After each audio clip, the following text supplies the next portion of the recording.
एक जंगल में एक हाथी और एक बकरी रहते थे। दोनों बहुत पक्के दोस्त थे।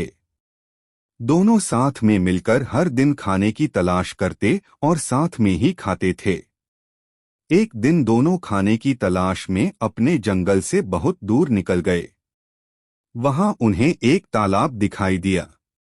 उसी तालाब के किनारे एक बेर का पेड़ था। बेर का पेड़ देखकर हाथी और बकरी बहुत खुश हुए। वह दोनों बेर के पेड़ के पास गए। फिर हाथी ने अपनी सूंड से बेर के पेड़ को जोर से हिलाया और जमीन पर ढेर सारे पके हुए बेर गिरने लगे। बकरी जल्दी जल्दी गिरे हुए बेरों को इकट्ठा करने लगी।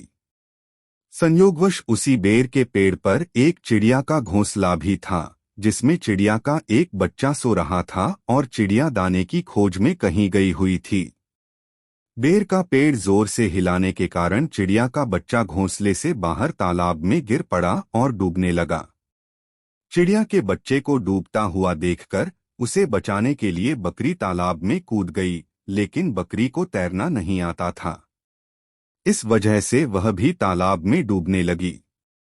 बकरी को डूबता हुआ देखकर हाथी भी तालाब में कूद गया और उसने चिड़िया के बच्चे और बकरी दोनों को डूबने से बचा लिया।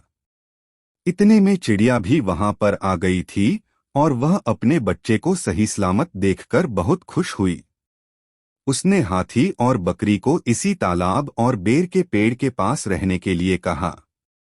तब से हाथी और बकरी भी चिड़िया के साथ उस बेर के पेड़ के नीचे रहने लगे। कुछ ही दिनों में चिड़िया का बच्चा बड़ा हो गया। चिड़िया अपने बच्चे के साथ जंगल में घूमकर आती थी और हाथी और बकरी को जंगल में किस पेड़ पर फल लगे हैं इसकी जानकारी देती थी। इस तरह हाथी, बकरी और चिड़िया मजे में रहते और खाते पीते थे। हमें किसी का बुरा नहीं करना चाहिए।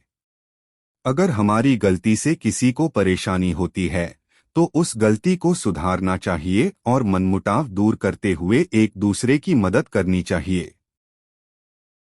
दोस्तों, ऐसे ही कहानी की वीडियो देखने के लिए हमारे channel the motivation of my success को सब्सक्राइब कीजिए।